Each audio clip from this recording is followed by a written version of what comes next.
And thank you, Rita. And ladies and gentlemen, it's over to Paola De Luca to take us through the rest of this session. India's rising influence as a consuming and producing center for jewelry. That's what Paola is going to dwell on in some length and detail over the next hour or more. Thank you. Well, good afternoon. We are friends by now because it's been a few years that we do this together. The challenge now is how to be interesting and not get boring from year to year. This is the most challenging part. Can I have my presentation and my screen and also my clicker? Can I have my clicker, please? Thank you. That's very nice. Thanks. So, today I'm very proud because I will be just like giving you a peek. It's going to be a teaser of this wonderful publication that we'll be presenting and launching tomorrow night at the Artisans Award event. And we are very proud to present Atma. So let me tell you a little bit of this project. This project, we are launching as GJEPC. That was the strong desire of the council to launch a publication that is directional for the Indian jewelry industry, for the expert, but also for the local culture and trends, basically. But I'd like to touch base on what we mean by trends, because that's very important. And before, when IBM made the presentation, by trends we don't mean let's say seasonal phase of fashion or what is celebrities wearing one night on the red carpet.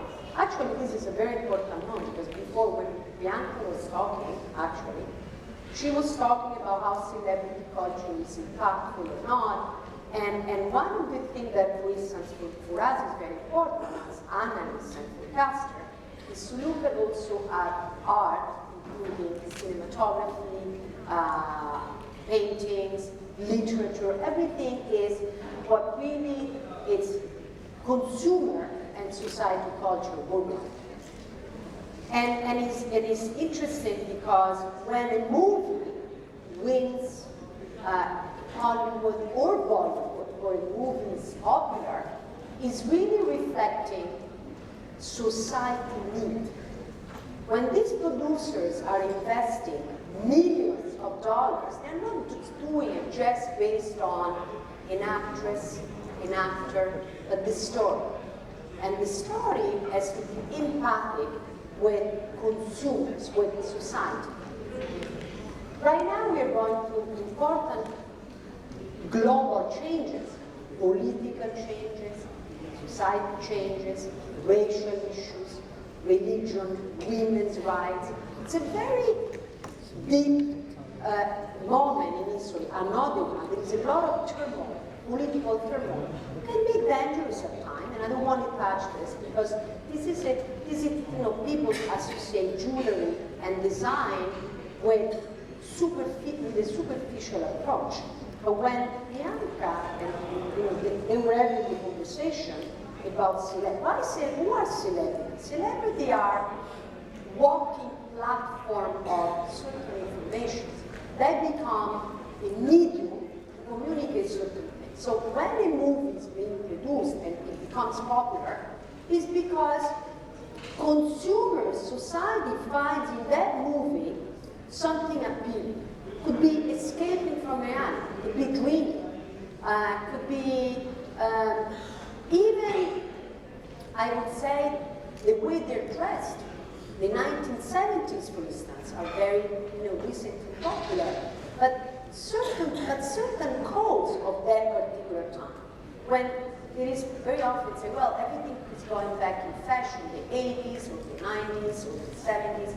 The truth is, it's not that they are back, but there are certain elements that could be aesthetic elements, emotional value elements, political elements. So when one particular actress is being chosen to wear one particular piece to communicate, I don't want to degrade anyone, but very often these actors are dressed by someone. They don't have the taste. They don't even know the latest design very often. Of course, there is the enlightened actress or actor that they have their own taste and their own way of expressing it. Most of the time, there is a team behind. And this team is about celebrity placement. Very often, they play to wear, to have, jewelry or dresses displayed by an actress and actor. So everything is not a coincidence. And the reason why one particular piece of jewelry is worn is because the designer picked it, they pay, and the stylist knows it's going to be popular because it's hot. And everything is synergy. Like Deepak Chopra says, synergy. It's like everything happens, so happens in Paris at the catwalk, but it's really happening because of society, because everything is connected. So I want to say that because it's not a coincidence. So celebrity culture is really a medium to communicate. So when a movie is popular, it's because of that. So it's not as stupid or as it seems. So, but let's go back to this wonderful opportunity I had, but really you had. It's your opportunity, it's not mine. So they gave me this assignment of doing this book, which is really a dialogue from India to the world and back. So it is about India, but being India communicating with. So we came up with this project that I didn't want to do a book. First of all, the book is a contribution of important VIP specialists around the globe, and it will be more and more, working. It will be local editors with friends that we have. We had to do this book very quickly, and the challenge was for me something to be appealing for the rest of the globe, but what would represent India. It wouldn't be like a trend book from Italy or the States, no, and also it's not a trend, it's an inspiration. It's a book that is meant to inspire local designers as well. My ambition for you, our ambition, is to inspire designers, buyers, and traders to come in and say, wow, I want to see what they're doing. I want to copy their ideas. I want to see from that. That was my objective. And that's why on the cover of the book, I saw Indian calligraphy. I saw something that you could spot from far away. And they didn't give me this, but I don't know for some reason they gave me a little bit this, but I give you a little bit of, so that's it. That's the cover of the book. And what happened is, you have to know, unfortunately, I don't speak Sanskrit, even though I love it and I follow it. I'm in yoga, I'm a yoga student, so I'm into this a lot. And so I wanted something that you could spot, and actually in the book this is gold. The book is going to be presented tomorrow. And this word itself, it's very interesting because it means it's Atman. What is Atman? Atman is a Sanskrit word which means essence, breathe, and soul. Innermost essence of the soul. Atman in Hinduism is considered an eternal, imperishable, beloved time. Not the same as body. Now, I'm not going to give you Atman is a metaphysical and spiritual concept. So, what I liked about this was the fact that this is a universal message, very interesting in modern age, in digital society. So it is something that embraces all culture. So back again to Indian culture is a way, I know that I heard that locally, many, yoga might not be popular as believe it or not, is popular in the West. Everybody, the new religion of the West is yoga. Can you believe it? And the truth of the matter is, the world is becoming more spiritual in an holistic way, and diversity is embraced in a very interesting way. So that is the reason why this message becomes very powerful worldwide. So that's the reason why Atman is really the name of this publication. And we started with Inspiration 2020. So let me tell you a little bit about how the book is structured.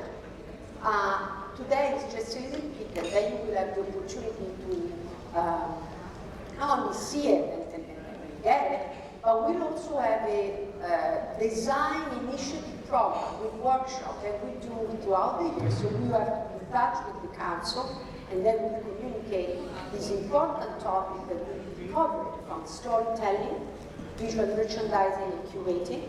And we are hoping to collaborate with local experts and talent, as well. We basically bring talent from abroad, because that's the only way to grow and evolve together. So I'm very honored to be here helping. I'm not Indian. I am adopted Indian by now, but of course I'm not. And what I hope to do is to help like the translation, the decoding of information from one side of the world to this side and vice versa. And I think sometimes an outsider or a foreigner can kind of, again, break the rules. Because before, another thing that I liked that was said during the conversation is breaking the rules. Today it's all about breaking the rules. It's about mixing tradition with innovation. It's about being a little bit underground. It's wearing diamonds with your denim, or wearing your evening dress in the morning with the sweatshirt. It's really like, it's a revolutionary time. It's a time where, you know, it's like, why do I have to follow rules? I mean, I have my own rules, and that's what the digital era brought to the table. It's like, why do I have to wear matching earring? Why do I have to wear this pendant exactly? I really don't feel like it. I have my own style. I never wore matching. I mean, I buy one jacket and mix it. None of these pieces were bought together. It just happened. I merchandise it or style it in a way that they look, they belong together, but they really don't. So this book is going to hopefully help you also to merchandise, because this is another thing, just to be realistic. When I go in the other side, where there is the show, I see some of the most exquisite jewelry, beautiful, very expensive in terms of intrinsic value, incredible gemstones, incredible craftsmanship. But the presentation is often terrible. I'm sorry, I don't mean to offend anyone, but it's like that. It's very bad. There is no romance. There is no like pride in presenting it. It's just gold and gemstones. I'm not attracted to it. Who is it? Are you attracted to it? I'll ask you a question. Are you attracted to a website where there is just a list of books, all the same with the price? No, really. But when you go to a website, when there is a model, like mood boards, then we'll talk about mood boards. This is what this is about. Mood boards are not just a bunch of pictures together, just because they're pretty. Mood boards are iconic, aesthetic elements that create your visual language. It's like a visual alphabet. This is today's my visual alphabet. It's green, and I play with texture. So I'm going to analyze the way I'm dressed. Take it as an example, okay? I'm wearing, the green comes out, right? But it's about textures. So this is, you know, it's sparkling, it's all about textures, embroidered, right? This is shiny, then there is like these, you know, crystals. But then there is like black, which is velvet, it's creating textures. So my language was two colors. This is how you have to start seeing things. It's about your palette, it's black and green, okay? And then, but then you can use shades of the green, and then you can use textures to deepen and create contrast.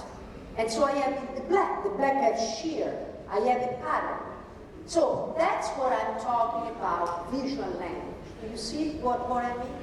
And it is a skill that you can learn. So what I see very often when I walk inside this beautiful, interesting booth, beautiful, no. I see beautiful but very often they're not connected. There is a beautiful bangle, a beautiful ring, a beautiful earring, but they're like one piece. They don't talk to each other. They're like, sometimes they're not even cozy. Do you know what I mean? Like, they're not related. This is called visual merchandising. It's creating collection with a structure. So either you are a brand or I want to be a brand, but even when manufacturers and designers, they have to talk to a buyer. That could be Signet, okay? You're doing mass market, selling to Signet, or any other store. They want stories. They want the installation stories, they want animals, they want lettering, they want, basic, and they want collectible, they want stackable, they want layering. You have to present it as stories, as vignettes. Let's call it vignettes, call it whatever you want to call it. But you have to be as clever as strategic. It would be part of the courses they will be doing throughout the year, where we will teach. I mean, we'll try to transfer this information. It's up to you to pick it up, because at the end you have to learn. It's not, I can, So another element that we have included in the book, and this is something that it was hard. And you guys in India, you have such an incredible cultural and artistic treasure that is desired by other parts of the world. I mean, people, they go, the V&A Museum is one of the biggest collector of Mughal art. Besides having these masterpieces in India, but the V&A, the British, they are like some of the biggest collectors. So is the Metropolitan Museum in New York. So these images, in fact, were actually taken from them. We have collaborated with the museums, and the image rights were purchased from the museum. Unfortunately, we were unable to work with the local museums, also because some museums, sometimes in India as well, in Italy as well, everywhere, but they were not as organized in sharing these informations. And so this is something that you were talking about, baby steps. The baby steps that come together. So we have included art, and I believe that your local culture, from Corky to Jarrao to wherever, if we start breaking the rules, meaning reinterpreting it in a new way, it can become the noble idiom of the new century, meaning the Indian language in design in the world. Because there are so many incredible inspirational things that maybe you need someone from outside to make you appreciate and organize it better. But that's fine, we'll do it together. So just the book, how it's structured. The book is structured mainly, beside the first part, is in specialist insights. So we'll be, like I said, there are important contributors which become friends of this initiative, meaning that these people will be available and most probably maybe will collaborate, from Stephen Webster to the Alrosa strategic marketing team, to many other important, Lauren Kilsky, important buyer, influencer, in jewelry, in fashion. I mean, very interesting people from around, including, of course, Neha Dani. Neha Dani is an Indian designer, young designer from Delhi, which recently won an award, Rising Star Award in New York, together with Emmanuel Tambert. They are like young designers that they're like really leaving a mark in design. And she's actually focusing more on the US and the national market than the local. She's doing, color metal, some blue metal, blue, purple, green, very interesting, organic, handmade pieces that I think you should follow. So those are examples of excellence that comes from India, and they are, basically already promoting your heritage and fusion line.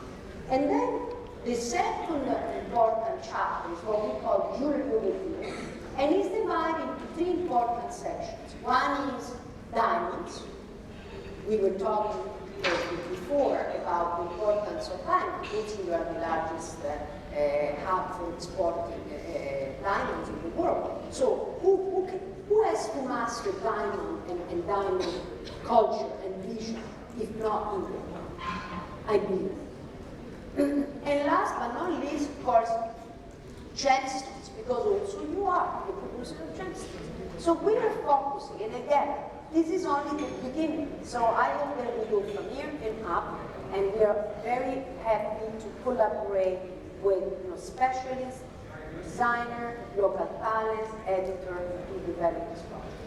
And then the most important is what we call inspirations, which is divided into themes, and in these design themes and inspiration, of course, we have included men.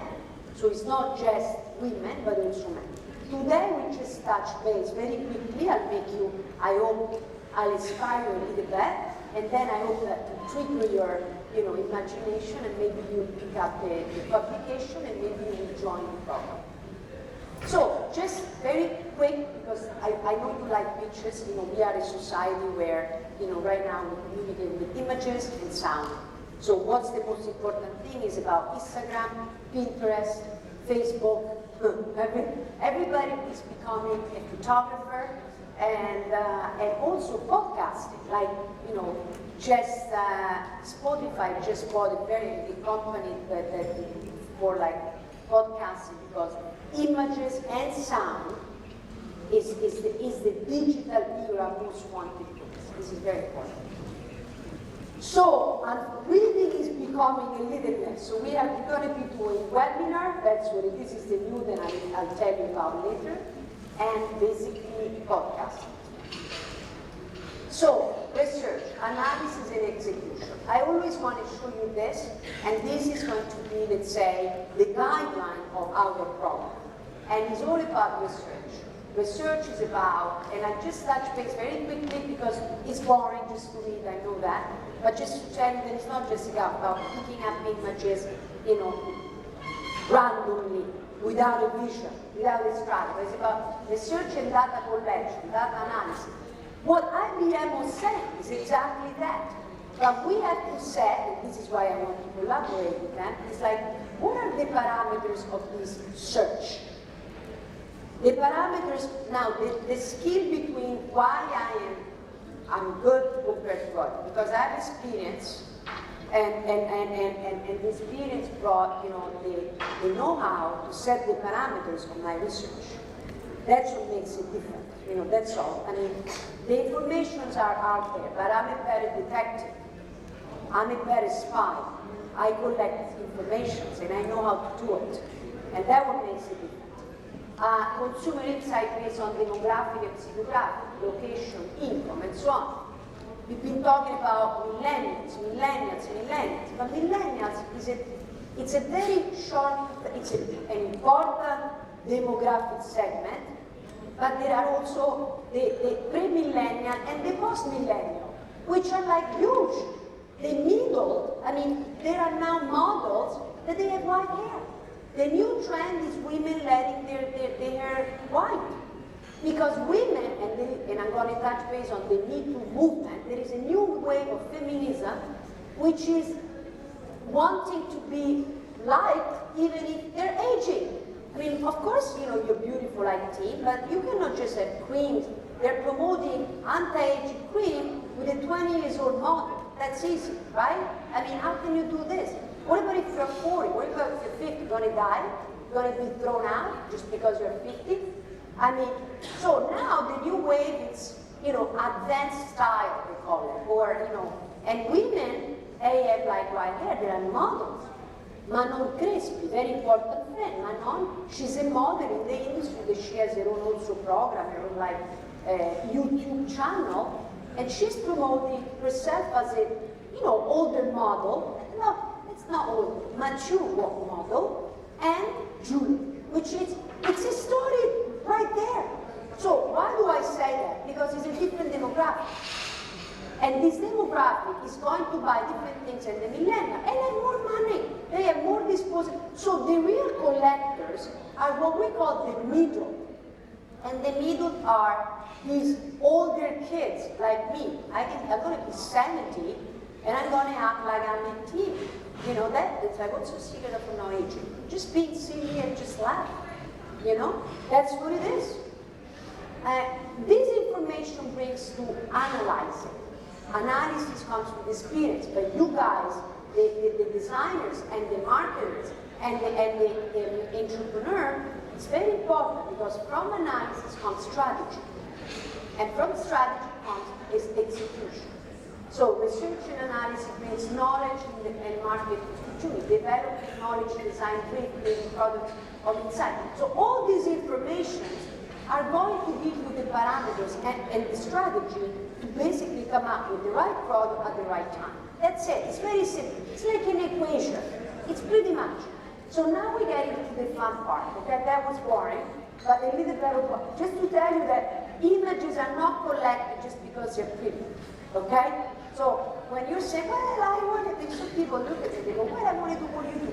You go to places, you meet people, just showing up at parties. It doesn't work that way. So, but I'm going to touch this very quickly. We're going to go to Inspiration 2020, which is much interesting. So this is basically, those are articles of this incredible, you know, and I have some of the team that contributed to them. Rob, Mignati, she's on my team. Actually, Mignati, just a little brief, Mignati was one of you, like a few years ago. She came to the seminar, she said, well, I'm interested about it, that's great, bye-bye. Then she came to Italy to study, and then she requested to do an internship in my office. Now she's part of my team. So what I'm saying is, things do happen if you really want to make it happen. Okay? Not that I am anyone, but if you want to do something, you can take it to the next level any time. You know, but you really have to be passionate. I'm going to go very fast, but we touched, you know, on diamonds, the controversy of, we were talking about natural diamonds, diamonds, we're talking about retail, in this particular case, curating collections, the future of diamonds. Those are topics that we start just touching, you know, those are just information. Just we started this, but we're going to take it to the next level. Then a very important section is jewelry overview. And in the jewelry overview, as you can see, we are dividing into diamonds, bridals, and gemstones. And we are just touching on what are, let's say, the families of design in this thing globally. This is focusing on global, that includes also local, okay? Now those are just little examples, it's not the entire book also because in theory you're not supposed to click, but you know, I know you are doing it, but this is an example, it's not the entire book of course, it's just few. So, deco is one of the several themes, and deco is continuing to be strong, in fact, in design. But when we are presenting deco, deco is not just geometry. In fact, we'll be talking after is going to be eye deco. And we'll talk about what is eye deco and what we mean eye deco. Because if you're going to go back, you can go from Wikipedia to really Google what means deco, art deco. Art deco, first of all, it lasted almost 3 decades. Because it's an evolution of art Nouveau. And art Nouveau evolved into deco.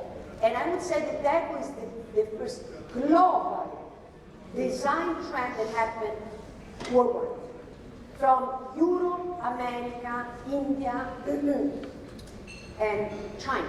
You know, Shanghai, there are many buildings in China, in the big cities, that they are deco. So is in Manhattan. So of course is in Miami. But so also, you know, Cartier was inspired by, you know, Indian design, and how the Indian design really influenced deco. You might not even be aware of it. And that's why it's important that you go back and study the synergy.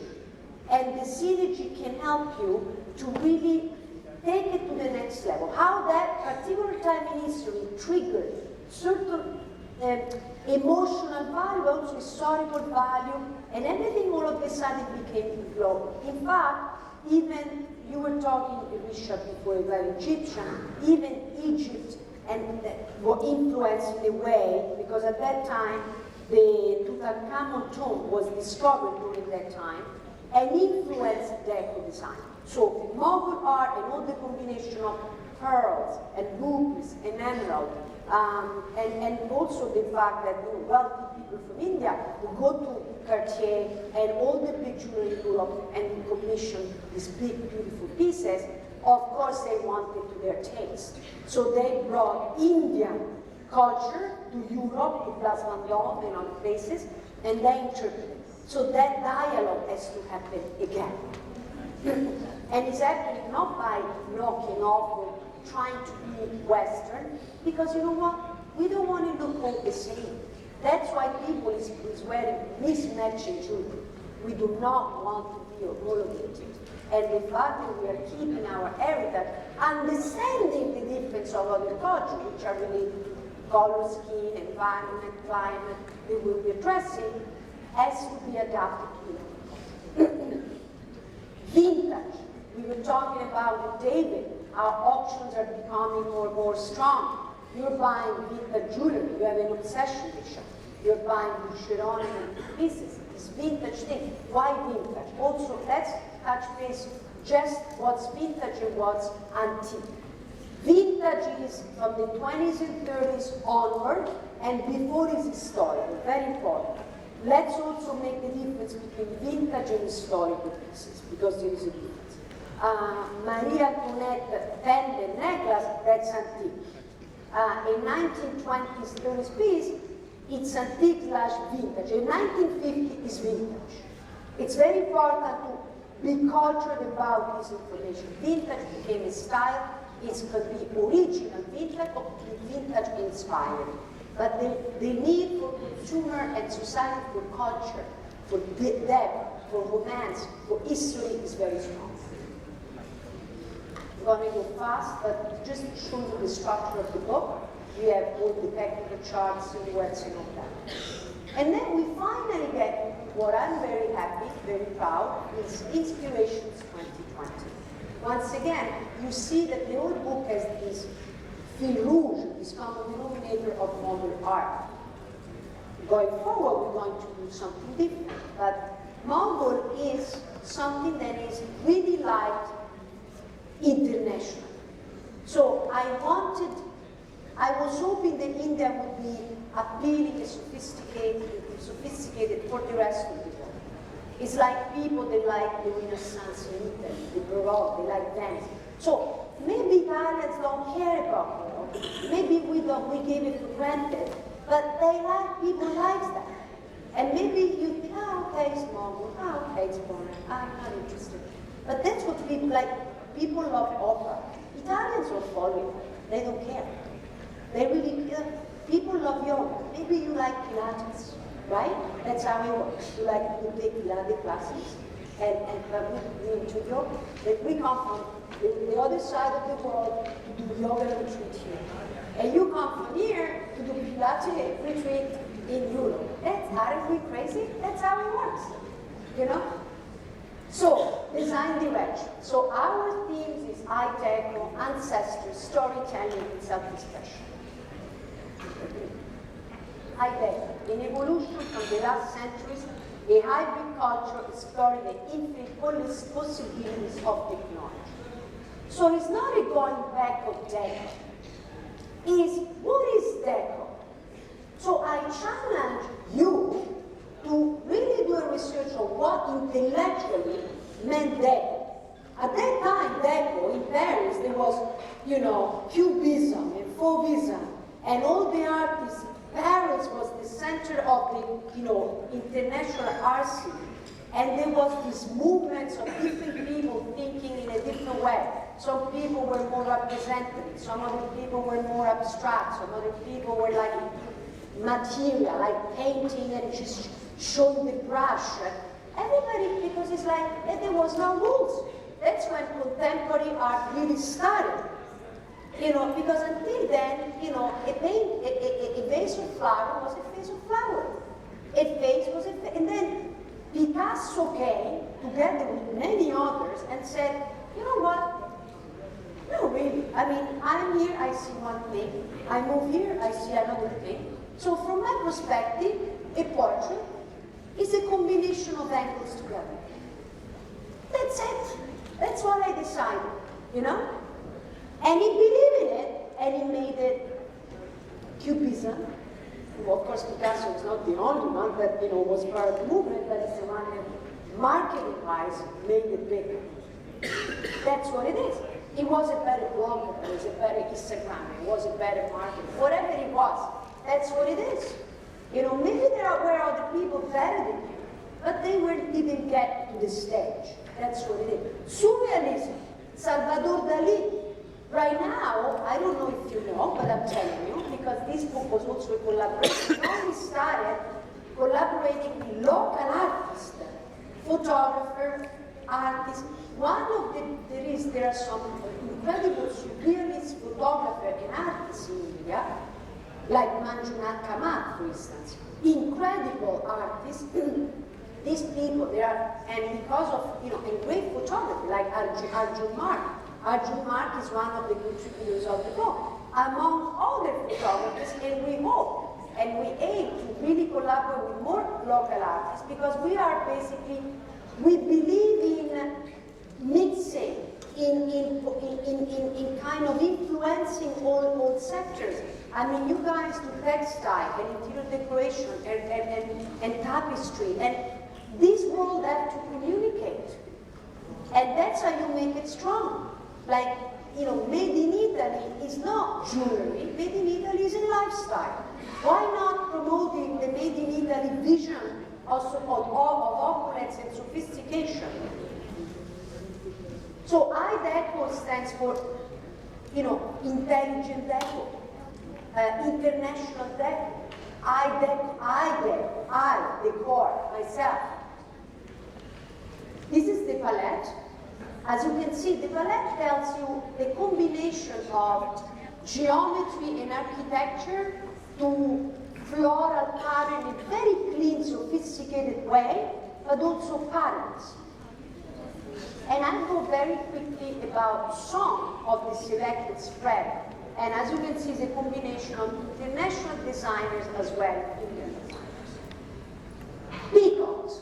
Peacock was, and peacock feathers were an iconic element of deco. Why? Where did it come from? From India. You might even not know that. Because artists started using it, and because the Indians were using it, and the wealthy Indians were traveling, and some wealthy women, you know, found it amusing. So, you know, and also, let's not forget, it was jazz age. Those are the roaring years. Breaking the rules. That's when Chanel started as well. Many things happened, and many things are happening now. So those are Indian designers, and those are Western, you know, women that were wearing at that time that kind of flavor and design. Enamel and geometric pattern in combination with the floral. Another example of, you know, Indian designers today in combination with now. Another important thing, mixed medium. Mixed medium meaning, you know, non-precious in combination with precious. Let's not forget that all the big jewelers, it's not new. It's not new at all. Now it's called demi jewelry. But at the end of the day, consumers also accept today non-precious, or let's say non-precious metal, but a shell or wood or even a resin can be precious if associated with a certain design. And look at this. These designs are not related, but they're related in this page. It's called visual merchandising. If I were a buyer from Liberty or Harrods or Barney's or whatever, I would put together with or London jewelers in the States. I would buy from different companies, branded or unbranded, and I would create vignettes in my window from non-branded and branded. And guess what? You can do it too. And your collection can look great. Even the most basic collection, if you have a couple of couture pieces, then I have the design element that you can scale it down for basic. You can have a piece at 10,000 and start selling at 250, 500. And have the same language, the same story. You might sell more than 500 and the 1,500, and maybe one necklace of the 10,000, but that 10,000 will bring people in. It's like Burberry. You want to buy that piece of jewelry, maybe you don't have the money for the 100,000, you buy the 1,000. You know, the bid 01 starts at 800. And if you don't have the money, you buy perfume. That's it. With 80 euro and $100, you have Burberry. That's it.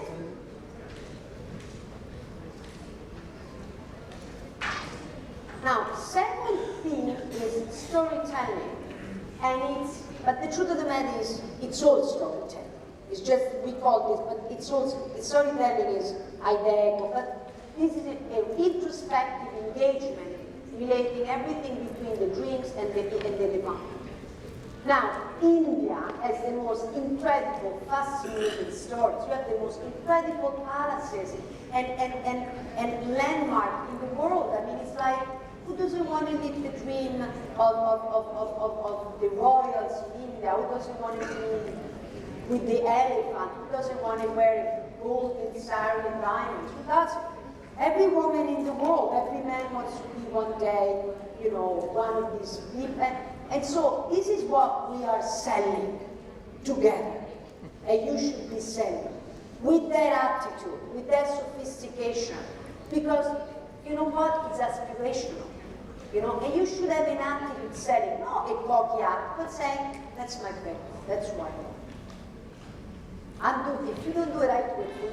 See, I'm proud of you. And so this is my windows. See, this is the window that I show, and it's a combination, of course, of local and international design. But as you can see, it's royal. Who doesn't want to be in it? Who doesn't want to wear the tiara of that bracelet, or that pendant, or this ear cuff? Before there was it. Can you tell us about ear cuff? Ear cuff come from India. Those are these earrings that have been reinterpreted by Western designers. And I have friends from New York, Canada, who goes, Paola, where are the ear cuffs coming from? Indian brides. Local, this indigenous design. But then someone, we don't, maybe many at the same time, picked it up, did it in a more, let's say, wearable way for every day. Some of them mismatched it, because you cannot wear the same both of them, also because the new trend is mismatching. So this way, one, and maybe you wear a little study. It could be the pearl, could be the diamond, could be this element, it could be something. That's what it is. So, why did the Western pick up your ideas? Because they broke the rules. You would have never done it. Never done it. It's like, I can't break the rules. I can't do that. My mother would not. Oh, I can't do this. That's how we have, I cannot wear a porky with leather pants. I cannot wear jarrah with jeans. No. Yes. And then someone from New York picks up a custom jewelry. That's what I do. I'm just letting you know. Sometimes I have these pieces and they look like $20,000 million. You know, I buy maybe custom and wear it with jeans on the street in Europe. And then, you know, and that's what I wear. Or I wear, of course, pieces, but pieces that they're so huge, they're so theatrical, that when you wear it, it's almost funny. But it looks fun. The objective is to be interesting. And that's what it is, breaking the rules. Same, I mean, look at this. I mean, this is a beautiful Marathi woman, also from the DNA.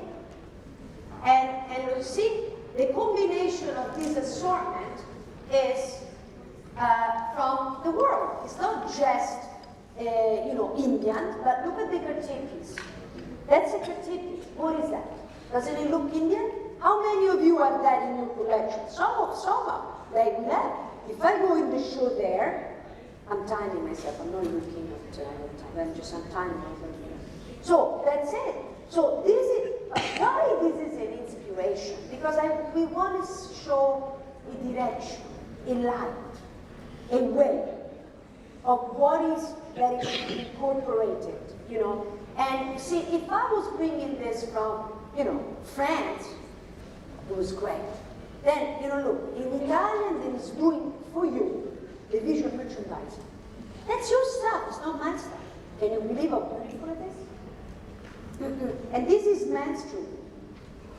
And again, the combination of Indian and international designers talking to each other. Patterns, local craftsmanship. So those are inspirations, but at the same time, those are products. They are wanted right now. So this is what I mean. I mean that those are your inspirations, and as you can see, I didn't bring something from Paris, from Italy, from New York, from England. No, it's from here. But at the same time, we're going to see also what's coming from the rest of the world and can be incorporated locally for the local market, but also international. And as you can see also, these designs are a mix of Western or West. Could be Chinese, could be, let's say, non-Indian in India. Let's not say Western, because also Chinese designers are now very good. There are some Chinese designers that are excellent, as well Indian. So design to me is no longer a territory, it's global. Ancestor, the calling of the past, the creation of living narrative, a fairy tale told by our ancestors. But the truth is, I think it's more than that.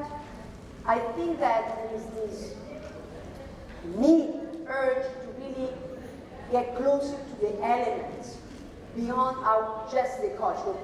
While storytelling is more associated to our own personal heritage, in this case, you know, of course, India or with any culture, this is more that goes to the elements, goes to earth and water and sky. It's very much associated to almost tribal. It's almost an ancestral, like constellation, meaning guiding stars. So it's like humanity in time of crisis, they go back to the roots. But not just roots of the culture, roots of primitive roots. Earth, sky, spirituality. And it doesn't matter what it is, but we need this, we need this. And so this information, and this is, as you can see, those are, you know, Indian photography, Arjun Mark. So those are, see, we used local talent, okay? Now, how does it translate into jewelry? Textures, rough diamonds. And those are like, you know, Indian designers, okay? Not all of them, but the first one is. And also, so rough diamonds, uncut diamonds, rough. So this is the time when you really can play with texture, craftsmanship, rough, textures, gold, mixing colors, but as well animals, a new animals pattern, mimetism. Animals and nature is always, let's say, wanted, desired, cherished, celebrated. And again, this still the mysterious attraction for reptiles. And I would say animals in general, but you know, of course, it stays, but with a new twist. She's like oxidated and colored and fun and mysterious and dark. It's more, it's like you were saying, breaking the rules. It's like Amedeo Scognamiglio, you have to know, he's a friend of mine from like 25 years ago. We were partying together in New York, just to let you know, he's a friend for a long time. So Amedeo broke the rules, because basically what did he do? The cameos, they were like very traditional, always a profile of a woman, very new classic. He made, you know, skulls. He made it, you know, rock and roll. You know, it's like Stephen Webster did that spike stuff. He broke the rules. And this is what it's about. I think we have to break the rules of your polkas and your Mongol art and your like little enamel stuff. Let's deconstruct it to reconstruct it. Let's break it down to make it back. That's what it is. It's like chef. You know, what are the latest, you know, innovation?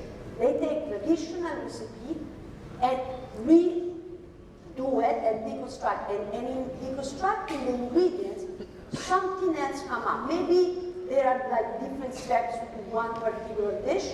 If you change the steps, maybe it tastes different. And that's the vision. It's like break the rules by thinking out of the box and give this a new flavor to innovate. That's the challenge that we have as an individual, as a company, as a nation, as humanity. We have to innovate, meaning evolve. Again, Indian designer, Indian photographer, all Indian stuff, but in a very interesting, you know, innovative way.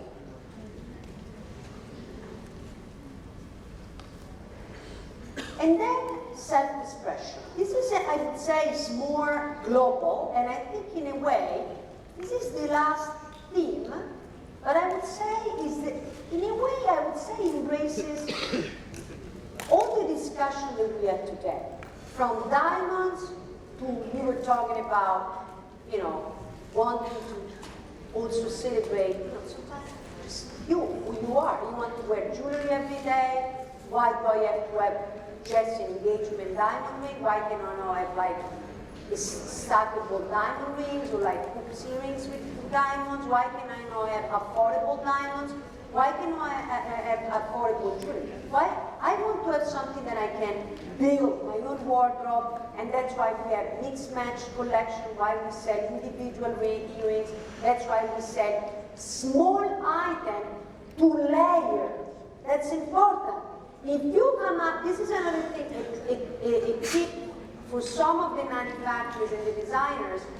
First of all, yesterday I went, this is very important. Bangles, you make it round, right? And you wear it all together. But if you go in the other part of the world, we don't wear bangles. You have to make it oval. Because the bangle is not comfortable. Because when you work, even you girls, okay, everybody, it bends. So it looks pretty, but it's not efficient. We are in a different history, in a different time and age. We work. Do you want to wear a bangle? Yes. But it has to be comfortable. So there are two ways. Number one, you make it oval, hinged. That's number one. Number two, you make an open bangle, right? So if you can slip it, you don't have to do sizes. Remember that. So manufacturers save time and stock and money, okay? If these, of course, other countries, they make cubing, flexible, elastic, so you can slip it in. It's easy to wear, it's comfortable, it's multifunctional. And they make small pieces to layer it, to make a statement. They make more money.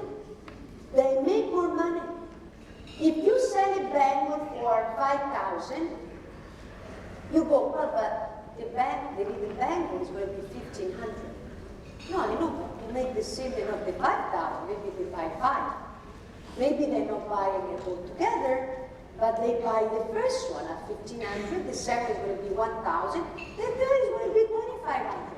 At the end of the day, they have their own bangle, their own statement, they feel they are telling their stories, they are self-branding themselves, expressing themselves, and so you do it with earring, you do it with the bangle, you do it with the bangle, you do it with everything. And that's the way you have to think, okay? And that's what self-expression is about. So this direction, of course, is more innovative, it's closer to digital era in terms of language, visual language, and that's why colors are both cold and more they are, and here we are missing opal, actually. But opal is also a very important color. So layering of this simple, minimalistic design, which can become a fashion statement by wearing it in different ways. So you see, she's wearing a nose ring, right? She doesn't want two pairs. She buy one. That's it. You know, it's like, why do I have to buy well, it's true, in India, you sell only nose rings, but sometimes in the rest of the world, they don't. It's difficult to find just a nose ring. So so it's important that all the collection are sold there. As you can see, Yoko London, see, asymmetry. So the mismatched, it's all by now, honestly. In this world of self-expression, so we have, let me go back, small, tiny, minimalistic design that can be layered together. As well, you have more statement pieces, but more, I would say, contemporary design. Here from Stephen Webster, with the Dynamite collection, to Farrakhan. So as you can see, now, Nia Dani, I don't know how many of you know her, but besides the one that they're always in. But Nia Dani, she's very now living in Market International. She's an Indian designer. She's very young. I don't think she's 30 years old, but she's very young, you know? And she's Indian, she's Delhi-based, but I've invited her to come here today, but she had an international engagement and she couldn't come. But you can see she does blue, metal, and diamonds. Everything very organic. When we were saying before, she doesn't follow trend, like Amedeo. Amedeo doesn't follow trend, he's his own personality, but it is trends. Because at the end of the day, his attitude, his lifestyle, I mean, he's hanging out with Spike Lee, he's in New York every night going out, he's doing all the bling-bling / hip-hop style attitude. He knows what's going on. You know what I mean? Even though he says he's doing his own thing, but at the end of the day, he knows what's happening. So, he's cheating when he says he's doing his own thing, because I know him. I know Amedeo. So, like Nia Dani, Nia, she has a very strong personality. That's her look. But she's picking up what is a trend. If in America women are wearing a certain type of size or look, she's not doing, she's adapting to the local culture. That's what I mean by trend. Layering bangle and making it over and over, it means you have to adapt to your market. It means, yes, do your bangles, like in India, but you have to adapt it to the local market. Yes, do the ear cuffs, but make it that the Americans or the Europeans can wear it. Don't do it like in Pride in India would wear it, because I will not wear it, I don't relate. Because I wouldn't know how to wear it, not because I don't think it's nice, but I would look stupid. That's it. So, blues in this particular world and opals are very strong. But opals come in every color, and opal is interesting because it reflects light and color around. So some opals are more closer to blue, but they can be red, but they can be green, they can be white with reflection of, and based on the colors around, they adapt. They become lavender, they become red, they become green, and it's kind of a digital story. You know, it's kind of digital. You know, it's like a screen. When the screen goes on sleep mode, or it's like that, the desktop, it's in that kind of world. It's very dreamy. And also, but at the same time, this concept of, look, multi-color constellation. And constellations will be, and it's all actually the theme of the design award, artisan award was like constellation. But this thing of constellation is not necessarily only moon and stars. It's also abstraction. It's also clusters. and abstract effects of stars. Milky Way, could be diamonds, could be gems. So try to look at the sky, not just from one perspective, like Picasso, move around, see the layers, see the colors.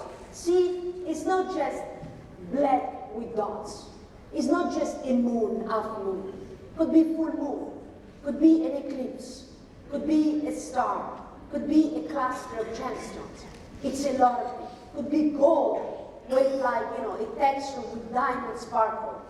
It is a poem that has to be still narrated by you.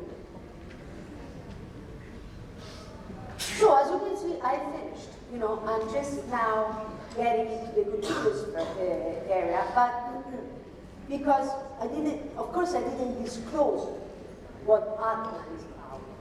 But I wanted to tease you. I'm hoping to intrigue your attention to wanting to have more of the book, but even be part of it, even more. I wish that you could want to be part of Atman and be Atman for India and the rest of the world. And as marketer, as designers, or as entrepreneur, and my ambition is to make India an inspiration together with the rest of the world. I'm proud of where I'm from, but it's a beautiful task, it's very inspiring, it's very interesting. So I want to thank people that is present, as well people that is not, and people that is contributors from Smita, Bevi, Cosmiani, among other people around the globe. But we'll be cooperating and collaborating more.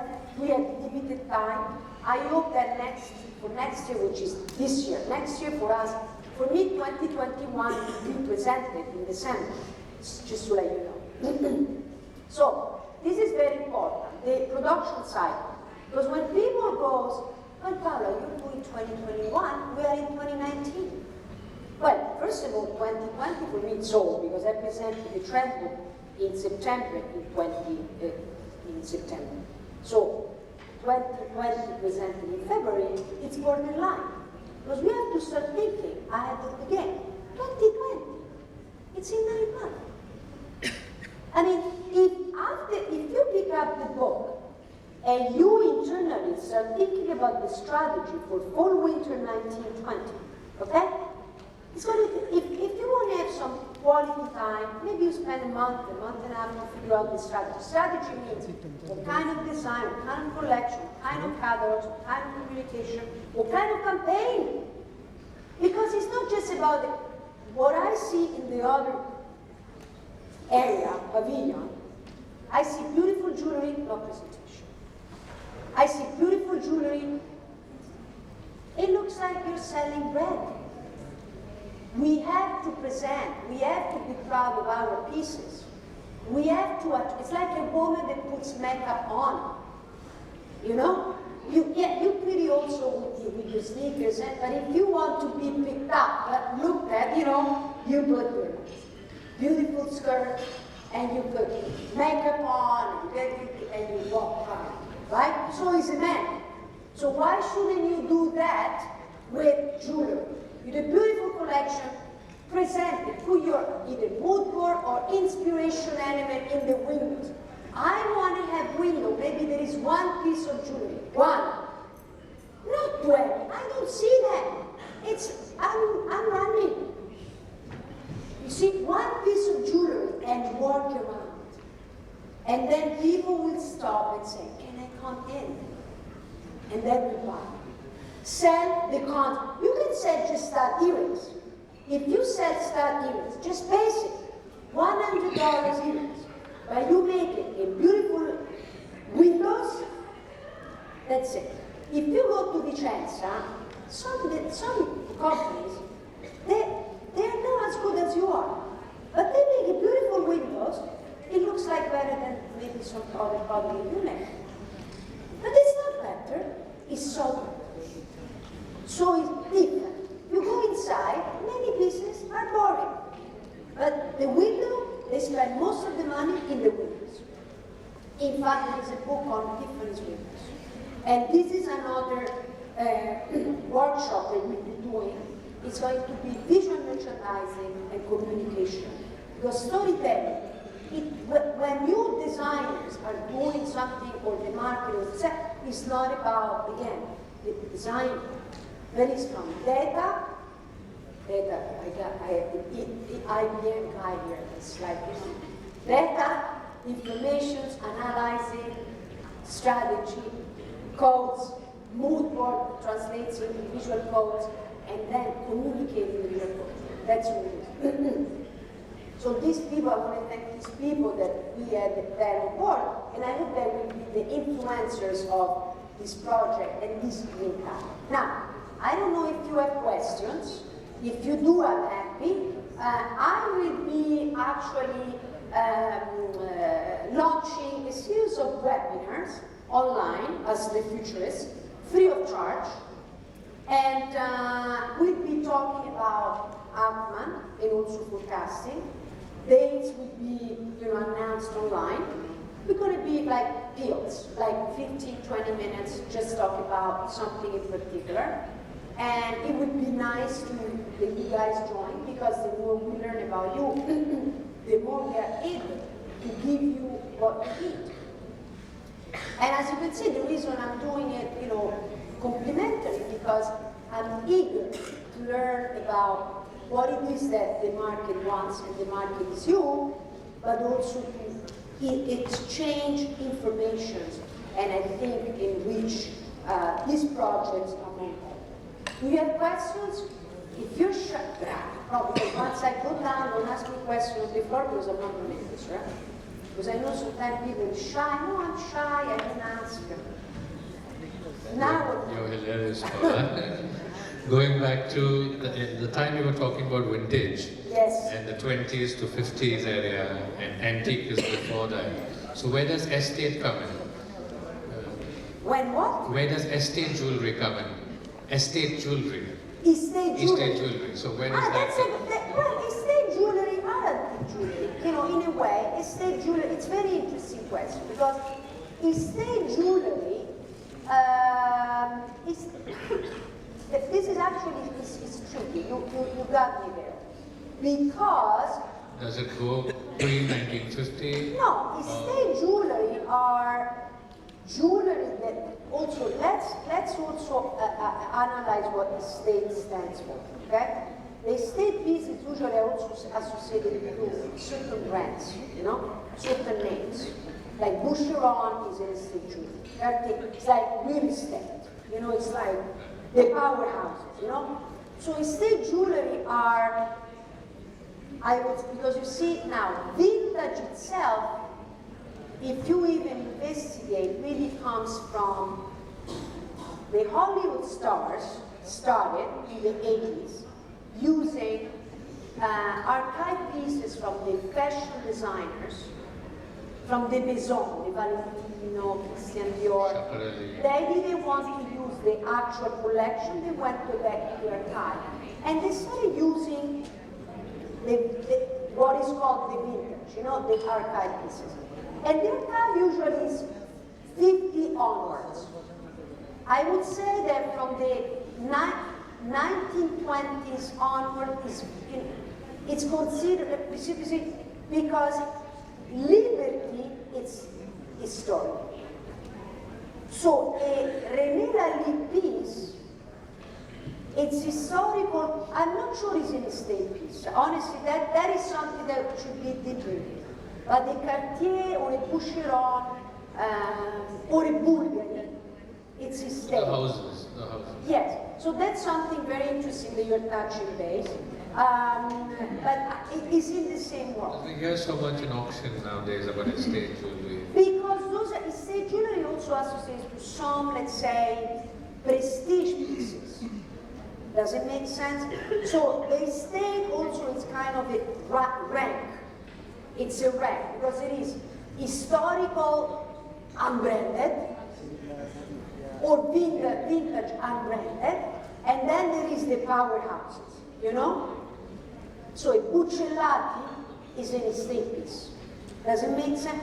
Those are pieces that they have a declared value. Like a Ferrari, it's as if, or like even Apple. I mean, I know it's a stupid example, but you know, if you're buying an apple, if you go online, you put the number there, when you bought it, there is a price. There is a stock market for apple that you bought 2 years ago. So there are certain pieces, even in custom jewelry there are estate pieces. Because if you buy Trifari or Signer or Schiaparelli custom jewelry, it's an estate piece. So whatever is kind of as a market value, Chanel custom jewelry, it is an estate piece. That's what it is. So more known, more famous houses, I would say. They stay. By historical, it's regardless of even unbranded. Vintage is even unbranded. Estate is more, there is kind of an estate market. You know, there's like, okay, if you buy in New York or, you're right, even here, if you buy a certain, a flat in here, in Mumbai, certain areas, you know that price. There is a certain price tag. I mean, you know the range. And the same is for the estate pieces. They are known. And it is an investment. It is an investment. The market value is relevant. The market, so if you buy a Cartier piece for, I don't know, for 15,000, most probably you're not going to go below that amount, okay? And you go from there up. David, you want to jump into this? You see? Because I know that David is very good. I have to be careful. It's going to kill me if I say something stupid. You could see me twitching, didn't you? No, I just wanted to add on to the previous question because, as you know, I go to the auctions. That's why I said that David is the expert. One thing I've noticed at the magnificent jewellery auctions, the Christie's and Sotheby's auctions in Geneva that I go to regularly, is that the most popular period is Art Deco, much more so than, say, Art Nouveau or Belle Époque or vintage for that matter. So my question to you is, why do you think that today there is this continual fascination for Art Deco style and a reinterpretation of Art Deco more than any other period? Well, you know, it's what I said, it's a good question, David, and you see, it's not a coincidence. I mean, if the magnificent jewels in Geneva is selling more than all requested Deco, because the taste, it's the taste of that particular time. And in this case, we are talking about more geometric pieces, the clean pieces. It's not about the elaborated design for Deco, but the clean, the emerald cut diamonds, the baguettes,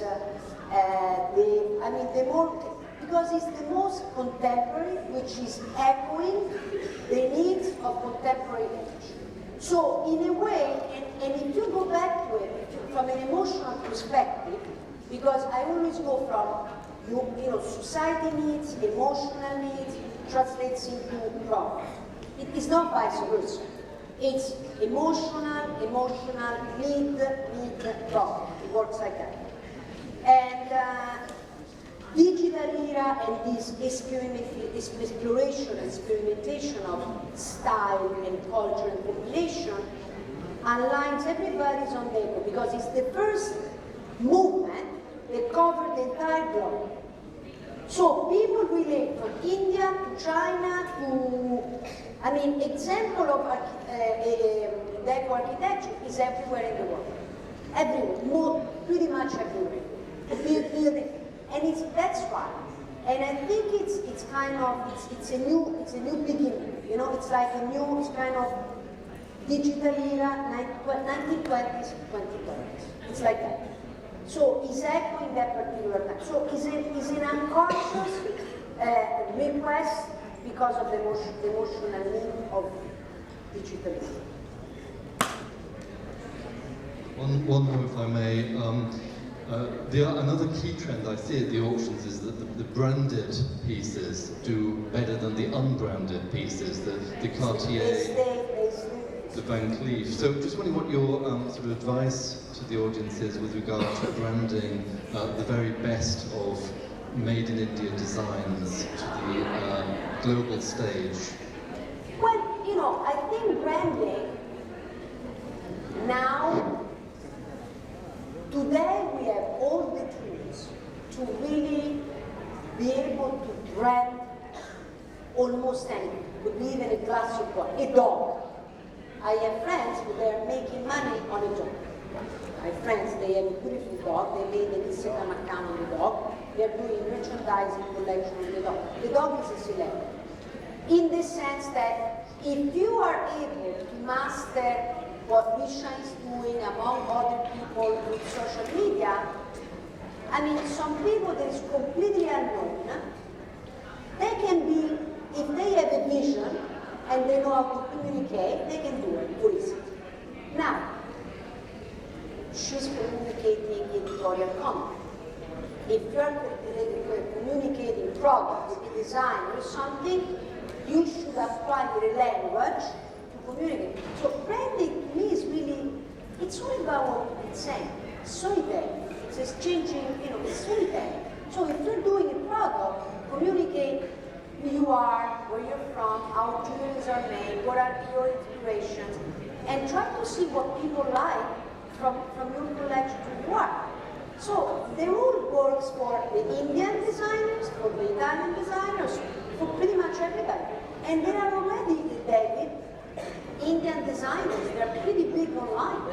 I mean, look at Farah. Farah Khan, she's a powerhouse online. She's always online. I mean, she has 200,000 million followers personally and as a brand. She's good at this, Now, is everybody good at this? No. Now, can you only be only on Instagram? No, Instagram is not enough. But it's a good base to start, and it's cheap. Let's put it this way. Cheap, even though not everybody knows how to do it. And sometimes you need the experts. Because it's not that easy. She knows. It's not just by posting the pictures. You need to have the hashtag and the SEO and understanding the tricks. It's not just people that say, I just post pretty pictures, they don't say it. It's a lie. It doesn't work like that. It's an art. It's a job. It's a job. It's what it is. So branding is whatever we're saying, and branding doesn't have to be consumer brand, even trade. Because if you go there, I go on the other side, branding can be a trade brand. There are many trade brands and they are known in the trade and they're known as consumers, but they're selling a lot. You know that. It's the beginning. Some people, they have both. They have a brand, but they're manufacturing for others. There are many companies, Kazakh in Italy, yet they're online. I don't know how much money they're making with their online, but they're manufacturing for everybody. Sometimes the collection that you promote becomes the highlight, the couture of the production you are selling and branded, or the designer. That's also a way of being a trader. Having your own collection to display your skills, to then sell volume. That's called strategy, correct? That's strategy. It's not design, it's strategy. Girls, besides, I want to say there are, sorry David, it's good that the youngsters and otherwise they feel shy, because you're too, you're important. Yes!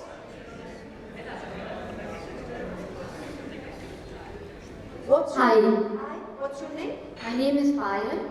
Right? I would like to know if you could share what gemstones do you think will be trending in 2020 and in 21 and what cuts? Now, it's a good question because I am one of these people that say, yes, the Pantone color spot is okay, but I wouldn't just look at the Pantone.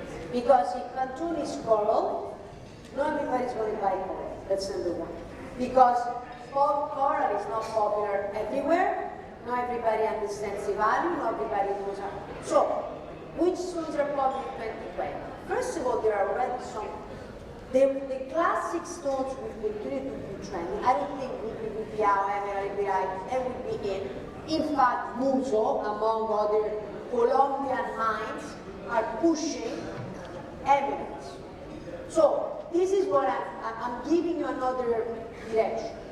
When minds are finding and are pushing the market because they have a lot of rough in one particular, could be diamonds, could be Australian brown diamonds, could be yellow, any pearls, they will help and they will partner with designers to make collections. So green will still be strong. I'll tell you that already. Green will be strong. Doesn't have to be, could be malachite, or could be emerald, or could be tourmaline, or could be synthetic, whatever. Green will continue to be strong for many reasons. One is because, of course, the environment, green is happy. Coral, I have corals, I love it. It's not really happening globally, and it's not going to be too popular. They just make it, this month is popular. Maybe if I had my own line, I would make a couple of items, a set, to show that I have it. So the blues, all the blues, I think, yes. The blues meaning sapphire, aquamarine, diamond, of course, shades of diamond. Those are the most popular. But, sorry? I was ovals. It's part of this world that reflects other colors, meaning that ovals will reflect the greens and will reflect the blues, but also red. So I would say that those are like very popular. I would say that pearls will continue to be strong, and by pearls, the South Sea, the cashew pearls, the baroque, the more interesting, unusual pearls will be all kind of pearls. And the association with diamonds, I think rough diamonds and uncut diamonds will grow because they're less expensive, they are discarded material, which is inexpensive, and designers will be very clever in using it. So I would say that diamonds and uncut diamonds will be strong, they will be stronger. And every minerals, I would say that minerals, by minerals is like, let's call it semi-precious stones, that they have inclusion, that they have something inside, that they look rough, and they look part of earth, and they have some kind of history and element, will be very strong. This is my vision, and it's not a vision based on dreaming, based on what's happening over there. That's it. Now, amethyst is nice, I like it, I wear it, but not in every part of the world they're called. These models, I would say they're blue. Okay? Blue. What else? Shy? We going home? We're going. All right, so I'm finished. I guess it's time for the cocktail. Listen, thank you, and I really I hope to see you at webinar online, and I hope to collaborate with you, and I look forward to have you with workshops and everything else. Thank you, and ciao. Thank you very much. Let's give Paola De Luca a huge round of applause. And Paola, could you please stay back on stage? I'll request Mr. Milan Choksi, the convener, Promotions, Marketing and Business Development, GJEPC, to kindly present you a small token of appreciation and gratitude. Yeah, and then I'll invite Richa Goel Sikri and Harshad. Could we have you up on stage? Because then we'll get a photograph of everyone together. Richa Goel Sikri, ma'am, could you please come on stage as well?